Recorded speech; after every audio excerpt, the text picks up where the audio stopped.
Muchas gracias por acompañarnos este jueves 30 de abril, el último día del mes de abril que ha pasado como parte de la emergencia nacional proclamada por el Congreso y con una disposición del presidente de la República de toque de queda desde las 5 de la tarde hasta las 6 de la mañana. Eso ha continuado y termina el mes de abril en el día de hoy.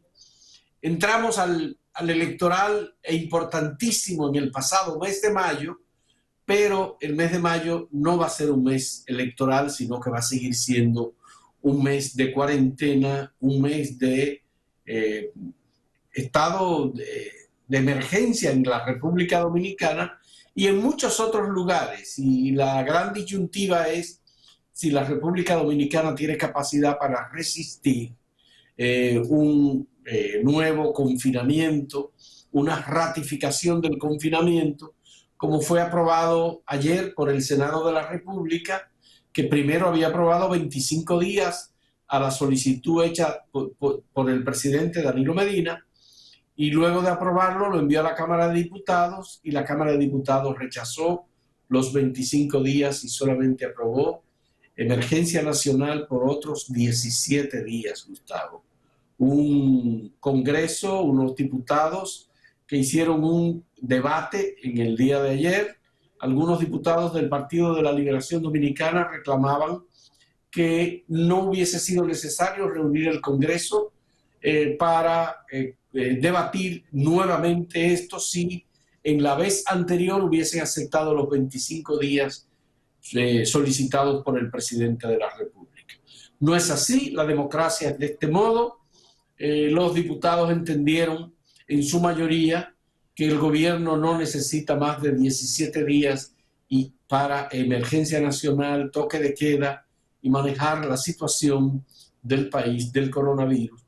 Cuando ya hay voces que entienden que ha ido bajando la situación, la tensión en torno a esta pandemia y que República Dominicana no ha sido tan afectada porque parece ser la cepa del virus COVID-19 que nos ha afectado, no ha sido una cepa tan virulenta como la que sí afectó a Italia, la que sí afectó a España, pese a que tampoco tenemos la información, pero puede ser que el virus lo hayamos recibido de Italia, porque en la persona que se tiene como el paciente número uno es una persona que provino de Italia. No es solamente eso, es también un ciudadano italiano.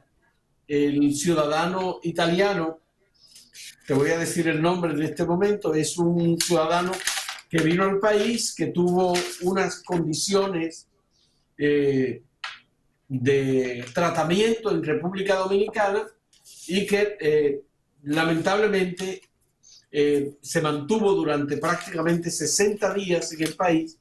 No encuentro ahora, no tengo ahora el nombre de Claudio Pasqualini, se llama el señor. Pasqualini con Z. Claudio Pasqualini fue el paciente número uno y fue dado de alta el pasado 22 de abril, Gustavo. Y el ministro dijo que debíamos celebrar Mira, Fausto, yo creo que como cada vez una hay más voces sumamente que hablan importante. de que no es que se vuelva totalmente y de manera súbita a la normalidad, es decir, la normalidad de mucha gente en la calle, de los negocios abiertos por completo, de todos los recursos humanos en las empresas al mismo tiempo. No es eso lo que se ha estado recomendando, sino una reapertura paulatina. Y con esa reapertura paulatina de los asuntos cotidianos de la gente, por ejemplo, centros de estudio, lugares de trabajo, el transporte, paulatino, con esa apertura también tomar temas importantes de la agenda nacional que están pendientes. ¿Acaso el más relevante de todos sea el de las elecciones que estaban pautadas para el 17 de mayo, congresuales y presidenciales, porque este cuatrienio ya termina el 16 de agosto? Entonces, una cosa se puede dar con la otra, haciendo caso a las recomendaciones de los especialistas. Hemos visto países europeos, por ejemplo, la OMS dice que ve de manera positiva lo que ha ocurrido en Europa, pero dice que si bien es cierto que ellos aplauden la forma en que han ido retomándose algunas actividades, que no deben descuidar la cautela. Un poco lo que te decía a ti, doctor Martebáez, de una cautela, un optimismo cauteloso. Yo creo que por ahí es que va un poco la cosa en general. No sería adecuado mantener todo cerrado porque no se resistiría. Y lo otro es que tampoco una apertura así de súbito, irrumpir de nuevo todo el mundo en la vida pública, en las actividades, en las empresas, sería peligroso. Es todo paulatino. Bueno, la mayor parte de los países lo que han hecho es bajar el nivel de contagio de la pandemia y posteriormente comenzar muy cautelosamente las actividades. Eso es lo que han hecho algunos países. Hay otros que tienen todavía la inquina contra la Organización Mundial de la Salud, que dicen, bueno, los países que más éxito han tenido en el combate al virus han rechazado los procedimientos y las recomendaciones de la Organización Mundial de la Salud. Bueno, eso ahora está en entredicho, Fausto. Eso está en Porque, entredicho. por ejemplo, Suecia, que se negó, México, que no lo hicieron por estupidez, sino por otra visión, porque hubo mucho debate, hubo debate entre especialistas con visiones distintas. Se acogieron a esa visión de que había que dejar que se ralentizara solo y que hiciera el impacto que iba a hacer, lo acogió, esa visión la acogieron Suecia, por ejemplo, México en principio, Bielorrusia, y el mismo Reino Unido en principio, pero rápidamente en el Reino Unido cambiaron porque se vieron con un impacto que estaba haciendo mucho daño. Ciertamente. Aquí hay algunos países, pero que habría que tener cautela o cuidado, como Islandia, por ejemplo, países muy pequeños, en donde hay mucha mayor facilidad para el control de los movimientos de sus ciudadanos y del manejo de las políticas públicas de salud. Y esto, pues, pueden presentarse algunos de estos países como ejemplos, digamos, de un control del coronavirus y una reapertura paulatina de actividades. Otros países, como el caso de Estados Unidos, nos han demostrado que hay un debate bastante fuerte entre gobernadores y el propio presidente de ese país que plantean, bueno, no podemos hacer reapertura. Mientras el presidente quiere reapertura, los gobernadores de los estados dicen que no es posible porque está el virus en una etapa aún de expansión.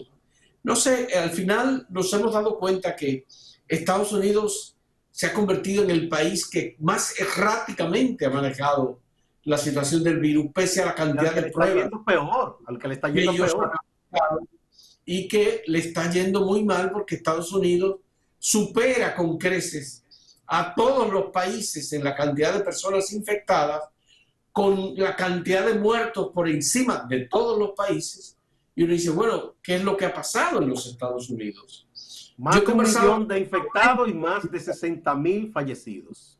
He conversado con algunos médicos y personas que han trabajado durante muchos años en el sistema de salud de los Estados Unidos, y una de las cosas que ha ocurrido es que el sistema de salud pública de Estados Unidos ha sido debilitado por el esfuerzo extraordinario que hizo Donald Trump para destruir el Obamacare y los programas de salud que habían sido puestos en marcha por el anterior presidente de Estados Unidos.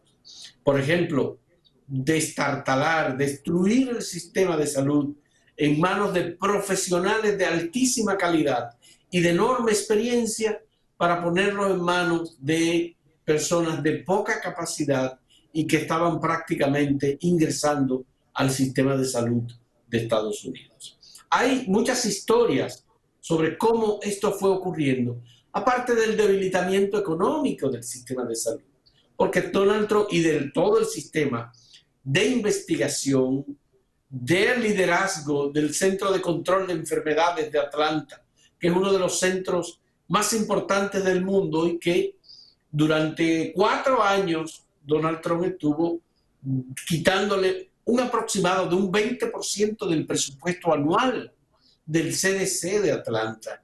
Pero Y todas además, las Fausto, que jugar hicieron a la política. investigaciones, ensayos, pruebas sobre posibilidad de pandemia, porque es un tipo de trabajo que se hace, parece con Sí, frecuencia, fueron y me destruidas. parece muy negativo, muy errático jugar a la política en estas cosas. O sea, ¿qué más da ahora ponerse a decir que dónde comenzó? Yo recuerdo que Europa en principio en un debate y dejaron eso, diciendo de si no fue en China, que si fue en Alemania el paciente 00, que si fue una señora en Italia, que esto, que lo otro, que si este país miente. Bueno, cada quien debe concentrarse en tratar de contener el virus y sanar a su gente y no estar buscando culpables, porque esa no es la solución. Entonces yo creo que el propio Trump perdió mucho tiempo tratando de desmeritar a la Organización Mundial de la Salud, tanto que le quitó inclusive el subsidio de Estados Unidos, los aportes, tratando de culpar a China. Todavía están en eso, de que los chinos tendrán que dar una explicación. Sin embargo, los chinos se concentraron en contener el virus allá, han tenido éxito y incluso han sido solidarios con otros países. Entonces, si usted trata de sacarlo de partido politiquero a todo, no le va a ir bien en el manejo de sus políticas internas. Bueno, vamos a hacer una pausa, Gustavo. ¿Cómo no?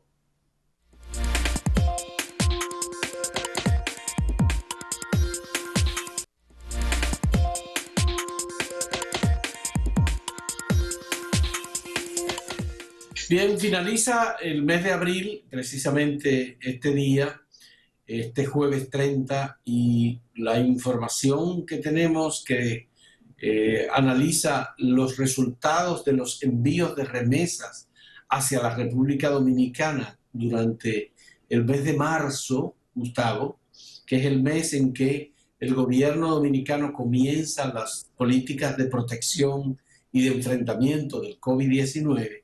En el mes de marzo hubo una reducción de un 21% de las remesas. Si tú analizas qué va a ocurrir en el mes de abril, nos vamos a encontrar con un aumento mucho mayor que un 21%, probablemente el doble de, del número, del porcentaje que estamos viendo en el mes de marzo. Tú dices un Casi el incremento, tú piensas que se va a 90%, presentar un incremento de los probablemente envíos. el 40% de reducción de las Ah, bueno, remesas tú dices que va a que subir la recibimos. baja, vamos a decir, el Sí, número negativo. el número negativo de un 21%, es muy probable que lleguemos hasta un 40% y tal vez más de las remesas. Dice Diario Libre que casi el 90% de las remesas proviene de tres de los países más afectados por el coronavirus, que son Estados Unidos, España e Estados Italia. Unidos, España e Italia, y que en el mes de marzo entraron menos 145 millones de dólares que en el año 2019 en ese mismo mes. Por otro lado, estuve viendo a Carlos Asilis, el economista dominicano que vive en Florida y que trabaja en el sistema financiero de los Estados Unidos, con la información de que la revisión preliminar de los datos de la reducción en los primeros 3 meses, Gustavo, de la reducción del PIB de los Estados Unidos es hasta ahora de un 4.8%. Pero si esos datos, decía Carlos Asiles, se revisan, podríamos estar llegando a un 8.5% de la reducción del Producto Interno Bruto de los Estados Unidos. Del trimestre, primer trimestre del año, estamos hablando. Son los datos preliminares que se estarían ofreciendo. Y además, el vaticinio que hace Asilis es que cuando se anualiza la situación en caso de continuar la pandemia y el comportamiento de la economía de los Estados Unidos, podríamos estar hablando de una reducción hasta de un 40% del PIB de los Estados Unidos.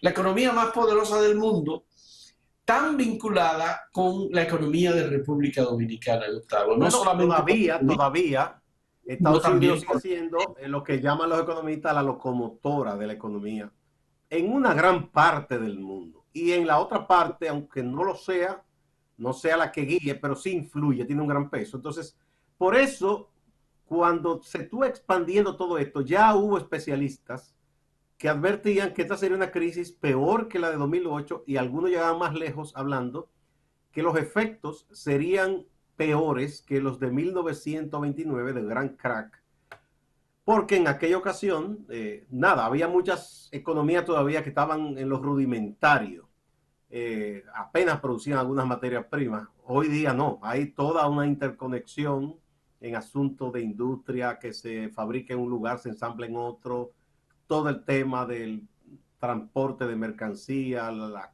exportación, importaciones y todo el vínculo que hay con Estados Unidos y sus inversiones en China, por ejemplo, que es llamada la gran fábrica del mundo. O sea que esto tendrá un impacto en todas partes. Es grave lo que estamos viendo, por supuesto, en este momento y hasta ahora el gobierno dominicano ha estado manejando la situación con bastante equilibrio. Lo que decía el doctor Jorge Marte Baeze cuando hablábamos con él sobre cómo calificaría el estado de la pandemia en República Dominicana. Y él decía, hay un equilibrio, él utilizaba el concepto balance. Lo importante es que hemos manejado la situación con un balance, distinto a algunos otros países que no han tenido la oportunidad de hacer este balance, porque aquí hay todavía mucho desconocimiento, Gustavo. No sabemos en qué pie estamos parados, no sabemos cuál es el comportamiento que va a tener mañana o pasado mañana o dentro de una semana el virus, porque ahora muchos países que en un primer momento registraron éxito con la pandemia, ya algunos países comienzan a revisar, como el caso de Alemania, y dicen, no, espérense, hay un rebrote de la pandemia. Y entonces el rebrote implica, obviamente, contraerse nuevamente. Y eso, pues, tiene efectos desgarradores. Te quiero comentar que ayer estuvimos en un panel en Fogaraté, en donde el Centro Padre Juan Montalvo, conjuntamente con el taller público Silvano Lora y Acento TV, nos reunimos y discutimos un tema que nos parece muy importante, relevante, Gustavo. Se llama la seguridad alimentaria en la pospandemia. ¿Qué va a ocurrir con el tema de la producción de alimentos y distribución de los alimentos en una situación en que antes de que llegara el virus al mundo había 820 millones de personas con inseguridad alimentaria?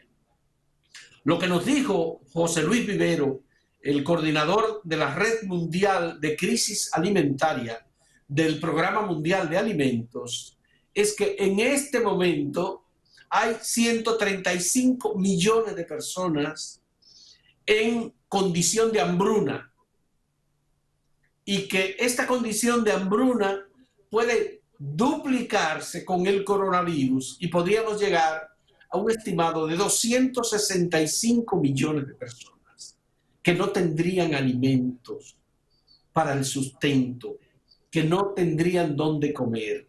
En América Latina estamos en una situación casi privilegiada, Gustavo, porque estamos hablando solo en América Latina de 18.5 millones de personas en esta condición de hambruna.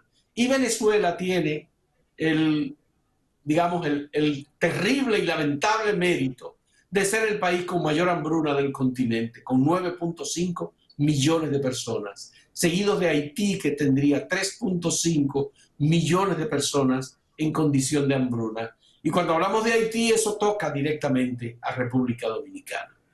Entonces, Bueno, creo que hay que pensar sobre este tema, Gustavo. Hay que bueno, pensar. ya hace un tiempo que muchos estaban advirtiendo, especialistas, de que había que volver la vista al campo. Y aquí nunca más propicio que ahora. Todavía nosotros tenemos provisión por una cosa. Nuestros campos habían salido de unos años de sequía, estaban produciendo. Y recordemos que los dos mercados importantes para la producción nuestra en la pecuaria, la avicultura y la agricultura son los hoteles con el turismo, que demandan muchas frutas, muchos vegetales, y Haití, que es nuestro mercado por excelencia, el único país con el que tenemos un superávit en el intercambio comercial, para que se sepa. Pero Haití está en una situación muy difícil, la frontera está prácticamente cerrada en cuanto al intercambio comercial, hay mucho control como debe tenerse. Lo tienen desde aquel lado y se tiene de este lado también. Eso hace que tengamos provisión para un tiempo más o menos importante. Habría que ver, y esa es mi preocupación, si las autoridades del Ministerio de Agricultura, si las autoridades del gobierno están pensando en atender el campo en estos momentos, en cuidar de que las tierras que deben estar preparándose para futuras cosechas, que se esté trabajando y atender a esa gente del campo. Yo digo que en este momento hay que mimar al campo dominicano, porque es el que va a garantizar los alimentos. Entonces, una vez que ya el campo sienta la caída de la demanda, porque el turismo no está operando, porque Haití no está comprando, se puede deprimir la producción agropecuaria. Entonces hay que cuidar, hay que mimar a esta gente que produce la comida que todo el mundo puede, o la mayoría puede disponer en su mesa. Bien, vamos a hacer otra pausa, Gustavo.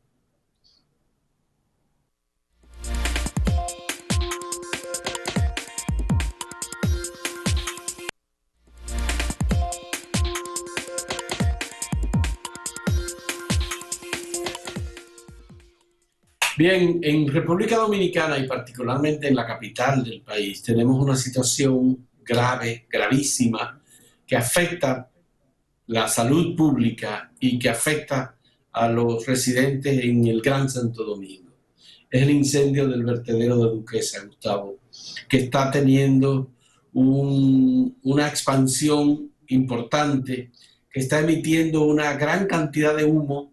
Qué bueno que llovió en la madrugada de hoy, porque eso de algún modo disipa, ayuda a contener este humo terrible yo no sé si lo expandió, Fausto, porque yo vivo cerca del litoral del Malecón, cerca, y hasta aquí llegó. En la madrugada de hoy se sentía se sentía en mi casa. Bueno, sí. Pues esto además hay que acompañarlo con el incendio del vertedero de Jaina, en donde hace aproximadamente 40 días hay un incendio que no ha podido ser apagado, o varios incendios en el mismo cementerio. Esta situación es riesgosa, las autoridades tienen el compromiso y la responsabilidad de controlar particularmente el incendio de Jaina, que tiene tanto tiempo, pero además el incendio de Duquesa, que es el gran vertedero del Gran Santo Domingo. Sí, yo creo que eso es importante que se le ponga atención, porque no hay que ser un genio para entender que un vertedero abierto, que no debería existir, pero existe, puede convertirse en un foco de contaminación. Y no digamos ya por el coronavirus, sino muchísimas cosas que pueden desprenderse de allí. Y lo que menos necesitamos en estos momentos es que se agreguen más problemas sanitarios, porque además del coronavirus se ha estado informando del dengue. Estos son los meses del dengue. Y hay problemas también respiratorios en mucha gente, sobre todo en niños. Entonces, eso es muy peligroso, que eso no se controle a tiempo. Ojalá que eso se intervenga y rápidamente se controle ese incendio.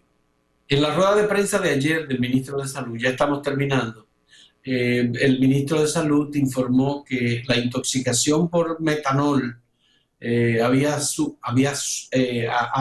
aumentado a 164 personas afectadas por haber ingerido metanol, cleren, y que los fallecidos hasta el día de ayer eran, Gustavo, 110 personas. Eso, por supuesto, que también es otra tragedia que habría que sumar, que tiene menos significado por el coronavirus en República Dominicana, pero que no deja de ser una nota verdaderamente gravísimo, trágica, lastimosa, que haya personas fabricando alcohol, metanol o clerén, vendiéndolo y distribuyéndolo en la sociedad dominicana. Cuando uno escucha las edades de las personas fallecidas como consecuencia de esta venta masiva de producto alcohólico ilegal y además venenoso, pues tú te das cuenta que es una tragedia verdaderamente insólita. Desde los 15 años, 14 años, hasta los 60 años, personas falleciendo como consecuencia de la ingesta de este tipo de alcohol. Ha sido Lamentable. más notorio ahora porque eso se hace muchísimos años, porque quizá la gente con la cuarentena, mucha gente entiende que la forma de pasar esta situación es bebiendo, y como es un alcohol barato, es una cosa tóxica completamente, fabricado sin ningún criterio de higiene industrial ni de cuidado sanitario de nada. Es una cosa a lo loco. Entonces la gente se arriesga a beber esas cosas y miren las consecuencias. Bueno, ayer el ministro de Salud Pública dijo que los casos habían aumentado a 6.652 personas Eso es lo y que del los COVID. fallecidos, sí, lo del COVID, que los fallecidos habían llegado a 293 personas, con 154 personas en unidades de cuidados intensivos y con 236 nuevos casos. Esos nuevos casos a mí me llaman mucho la atención, pero bueno, tenemos que terminar, Gustavo. Se nos ha acabado el tiempo. Agradecemos la compañía, el control nos indica que hay que despedirse. Muchas gracias por la compañía. Será hasta mañana. Gracias. Santiago como centro del Cibao, la provincia suma 816 casos de coronavirus. Han fallecido 47 personas, 125 infectados con el COVID-19 han logrado superar la enfermedad. Esas son las estadísticas que nos ha ofrecido el Ministerio de Salud Pública. El tema de Puerto Plata sigue siendo importante. Las autoridades de salud pública intervinieron en la ciudad.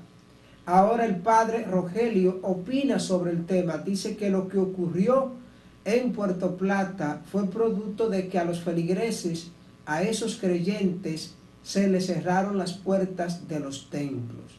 Dice el padre Rogelio que los creyentes no buscan un pastor, no buscan un sacerdote en las calles, lo buscan en las iglesias, pero que si les cierran las puertas de los templos, entonces van a ir a buscarlo a las calles.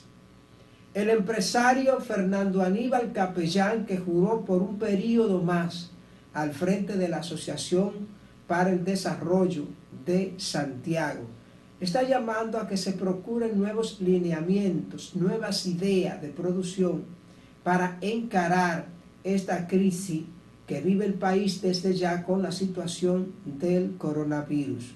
Capellán es uno de los empresarios que apoya lo que se conoce como el Grupo Compromiso, que hace unos días presentó algunas propuestas que van encaminadas a desarrollar propuestas para paliar la situación. Hay una disyuntiva con los carros del concho, los carros de pasajeros en Santiago. Desde que se inició con esto de la crisis sanitaria, se ha hablado de que los carros no pueden montar más de 4 personas. No obstante, algunos choferes no han estado obtemperando a este llamado. Los usuarios están preocupados porque entienden que cada vez que se montan en un vehículo se están exponiendo.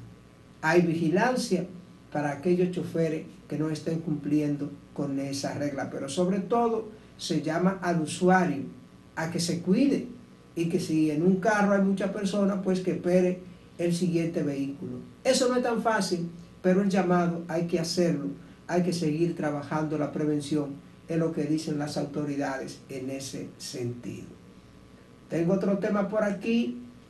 Este 22 de abril se le varió la medida de coerción a un médico el médico de nombre Piero Angelo Perroni, 6 meses de prisión preventiva. Ese había sido el dictamen, pero fue variada la medida. Este médico está acusado de abusar sexualmente de un menor, de quien se ha dicho es su hijo. Seguimos con los temas en Acento TV. Siga con la programación.